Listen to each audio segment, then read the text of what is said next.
রংপুরের তারাগঞ্জের সেই মর্মান্তিক রিপোর্টের আরো কিছু ফলো আপ দেখলাম।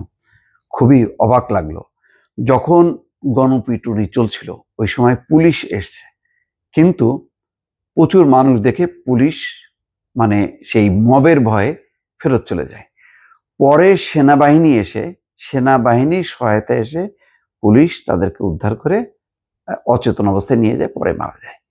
দর্শক, এই অবস্থার মধ্য দিয়ে কি বোঝা গেল? বোঝা গেল যে আমাদের পুলিশ ফোর্স বা পুলিশ বাহিনী, যে বারবার বলছি যে তাদের দুর্বলতা, তাদের যেই সাহস তারা যে রাখছে না, তার কারণে কিন্তু এই ভয়ঙ্কর ঘটনা ঘটছে। কয়েকদিন আগে দেখলাম গাজীপুরের যেই এসপি বা ডিআইজি, তিনি কিন্তু পরিষ্কার করে বলেছেন যে আগে একজন পুলিশ যা পারতো এখন 3জন পুলিশ মিলেও সেটা পারে না। বারবার কিন্তু সেইটা প্রমাণ হচ্ছে যে এখন সেনাবাহিনীকে লাগছে যেই কাজগুলো পুলিশের করার কথা, সেই কাজগুলো এখন সেনাবাহিনীকে দিয়ে করাতে হচ্ছে, এবং সেনাবাহিনী রীতিমতো হিমশিম খাচ্ছে। কয়েকদিন আগে দেখেন এই যে কিরিচ উদ্ধার করা হলো, মানে বাংলাদেশ তো এখন কিরিচ চাপাতির মেলা। সেই চাপাতি বা কিরিচ যাই বলি না কারণ, মানে চাকু, বড় বড় চাকু দায়ের মতন, সেগুলো উদ্ধার করছে কে? সেনাবাহিনী।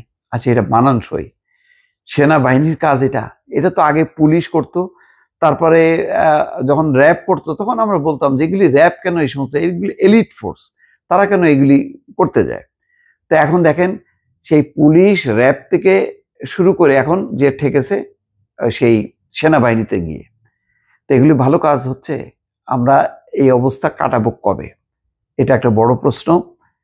কারণ পুলিশকে শক্তিশালী করা, পুলিশের নতুন রিক্রুটমেন্ট করা, সেটাকে গতি আনা, প্রতিনিয়ত তাদের সাথে বসা, কেউ কাজ করছে না। কয়েকদিন আগেই দেখলাম যে এবি পার্টির চেয়ারম্যান বলছেন যে আইন শৃঙ্খলা বাহিনীর সঙ্গে প্রতিনিয়ত বসে তাদেরকে মোরালি বুস্ট আপ করা, রাজনৈতিক দলের নেতাদের সঙ্গে বসা, তাদের সাথে সম্পর্কটা নিবিড় করা, এবং যাতে একটা ভালো গণতন্ত্রের যে পরিবর্তন যেটা হলো তার সুফল যাতে জনগণ পায়, সেই জন্য মাঠ পর্যায়ে তাদেরকে ব্যতিব্যস্ত রাখা, চেষ্টা করা, মানুষকে উদ্বুদ্ধ করা। তাহলে কিন্তু এখন যেমন স্বতঃস্ফূর্তভাবে যা খুশি তাই ঘটছে, কোনো নিয়ন্ত্রণ নেই। সেই আপনার সাংবাদিক খুন, মানে তুহিনের হত্যাকাণ্ড থেকে শুরু করে আপনার সেই মুরাদনগরের ঘটনা, তারপরে বিভিন্ন থানার উপর হামলা করা, তারপরে এই যে তারাগঞ্জে যে মর্মান্তিক ঘটনা ঘটলো, যে দুইজন বলতে গেলে নাপিত জুতা সেলাই করত, রূপলাল দাস এবং প্রদীপ লালকে যেভাবে পিটায় মারা হলো, সেখানে পুলিশ আসার পরেও তাদেরকে রক্ষা করা গেল না। দেখেন, তারা চলে গেল এবং বলছেন যে প্রশাসন কিসের জন্য, একজন ক্ষোভ প্রকাশ করে বলছেন, তারাগঞ্জ উপজেলার সয়ার ইউনিয়ন পরিষদের সদস্য আব্দুল হামিদ বলছেন যে প্রশাসন কিসের জন্য, পুলিশ আসছিল লোকগুলা সেফ করবে না, কিন্তু আসিয়া বহুত লোক দেখিয়া ঘুরে যায়, অর্থাৎ বহুত লোক দেখে তারা ঘুরে যায়। পুলিশ চাইলে লোক দুটা বাঁচাতে পারত, পুলিশ চাইলে বাঁচানো যেত, কারণ তখন তারা মারপিটুনি খাচ্ছে কিন্তু তারা মারা যায়নি।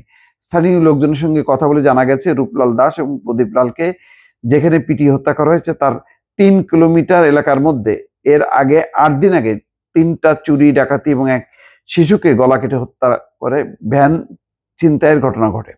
ফলে মানুষজন চোর ডাকাতের উপর বিক্ষুব্ধ ছিল। এটা সত্য, মানুষের মধ্যে একটা খুব বিক্ষোভ আছে, ফলে অপরিচিত লোক দেখে তারা ঝাঁপায় পড়ছে, যেটা তবুও এটা সাফাই মানে গাওয়া ঠিক না, মানে এলাকার লোকজন খুবই অন্যায় কাজ করেছে। 3রা আগস্ট থেকে চোর ধরতে এলাকাবাসী রাত জেগে পাহারা দেওয়া শুরু করে। ঘটনার চক্রে যার নির্মম বলি হন রূপলাল এবং প্রদীপ। এটা একটা বলি হয়েছে, কিন্তু এখন এই পাহারা দেওয়ার নাম করে মানুষ যদি এই নিরাপদ লোককে যদি পিটায় মারে মব, তখন তো এটা একটা অপরাধের পর্যায়ে পড়ে যায়। তারপরে বললাম যে পুলিশ এসে যদি আসার পরেও যদি তাদেরকে উদ্ধার করতে না পারে, তার মব দেখে যদি ভয় পেয়ে চলে যায়, পরে সেনাবাহিনী আস্তে আস্তে তার তো জীবন শেষ, অচেতন অবস্থায়, পরে হাসপাতালে নেওয়ার পর তারা মারা গেছে।